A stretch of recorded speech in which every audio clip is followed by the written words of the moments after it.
Hey everybody, it's Todd here from the McGuire's Homestead. We want to thank you for watching these videos, and please down below click subscribe and like and share these videos if you would. We're so very thankful that you're here. And today we're going to be showing you about setting up a brooding pen.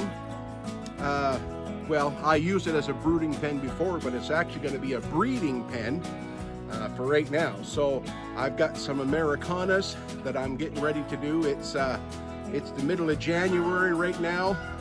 Hear them in there. And everybody's getting excited to get their hatchings underway. So I'm going to separate my Americanas for about 30 days, let the process happen. I've got 3 hens and 1 roux, and we're going to put them into the breeding pen and going to leave them. So I'm going to show you how in just a few minutes. All right, so here we are. We're set up here in it's an old machine shed that we had. We purchased our homestead here, I guess about 8 years ago. And so we've just got some stuff all set up in here, but this made a perfect arrangement to have a coop in here. It's got a dirt floor, and even in the winter time, they still dig around out here and take their dirt baths and everything. I got an old hay bale here just for them they can get up on, and they play on that, and they get warm on that as well. Over here, you'll see I got a brooding pen that's all set up for our little chicks when the time comes and I can bring them back out here so that it's not so cold. I'll put them in this with my heat lamp and get them going. But straight ahead back here, that's the main coop. That's where they roost, that's where they lay their eggs, and I'm going to take you there just in a minute, and that's where I have my breeding pen all set up. Should be perfect for about 4 chickens. That's big enough and large enough for that. I'm going to put a top on it and get it ready to go. So here we are in the large coop, and I guess it's probably, I don't know, 12 feet by 6 feet, and it's just the inside of the back end of the house, or of the machine shed, sorry. So see, set up over here, I've got the breeding pen. And last spring, or that's also a good spot to isolate your hens if one gets sick, or you find that they're picking on one when you introduce new ones to your flock, and it's a really neat little thing to have just right here in the corner. Again, this is a dirt floor in this part too. So, and then over in here we have our nest boxes that are all built and good, and right now we've got Bertha. She's in there and she's sitting on her eggs right now and kind of resting after they're laying.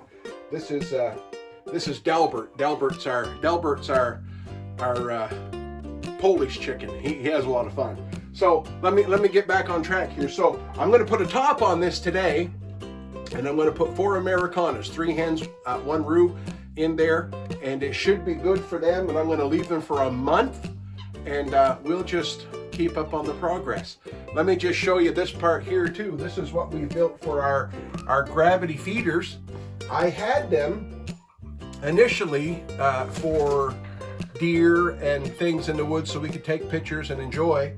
And so I took the feeders out and brought them in here, and they work perfectly to put the feed in. You can fill them up once a week, usually about every 8 or 9 days, I guess I've got to fill them up. But they work great for the amount of chickens that we have. This one here, look, she's getting ready to make herself cozy so she can go in and give us an Easter egg. Let me just show you on the back side of the coop as well. I've got the roost all set up here, and there's other roost up on this part and around about. I've got lots of high places for them to travel up into. They love their high places, and that's absolutely wonderful. As well over here, I think you probably saw them anyway, but I've got the rest of the perches and things set up there for them. I've got my door, because we actually do have another run out here, and I can open up the door, the run door, and they can go out, and that's all caged in for them, and it's probably twice the size of the coop itself. So they do wander out there, and they enjoy it, and it's a nice thing, especially when you're introducing new ones into the flock, and they're not used to free range. And ours have complete run of the farm. they go along and they enjoy, and they have fun out there. So, but when you're introducing new ones, it's great to have that door so that they can go out and they can still forage and peck and do what they love to do and scratch and dig. Then they come back in and they learn for the first couple of weeks where they lay their eggs, where their home is, where their food is, where their water is. They're just going to come back because they know that they're well taken care of. So, and let me just put a little plug in here. This light I got online, and that light is 6,000 lumens. It lights this coop up just like daytime. So I come out in the morning, we flip the light on, leave it on all day. We turn it off about 7 o'clock at night or 8 o'clock when they're ready for bed. And they have all kinds of daylight hours, plus they do their free ranging too. So it's a really neat light when it's really dark outside. You can flip that on and it's completely daylight. Well, we've got our chickens. Our Americanas are all separated now. I have my 3 Americanas and I have my rooster. So there's 4 Americanas in there, and we've got water, we've got food for them, and we just hope that they begin to do their thing. And I'll keep you posted over the next 30 days. I'll let you know about my incubator. That'll be in here shortly. It's a good incubator, and it does 24 eggs at a time. So we'll have lots of Americana eggs here, Lord willing, in maybe a few weeks. All right.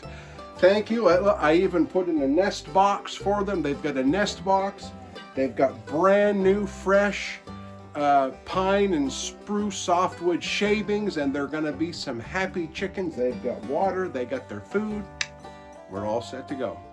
Thank you so much for tuning in to the McGuire Homestead. Please like and subscribe. Hit that button down below. Hit that bell so you can get the notification every time that we come on. All right, until next time, keep your eye on the sky and your stick on the ice. I'm Todd McGuire with McGuire Homesteads. Talk to you soon. Happy chickening.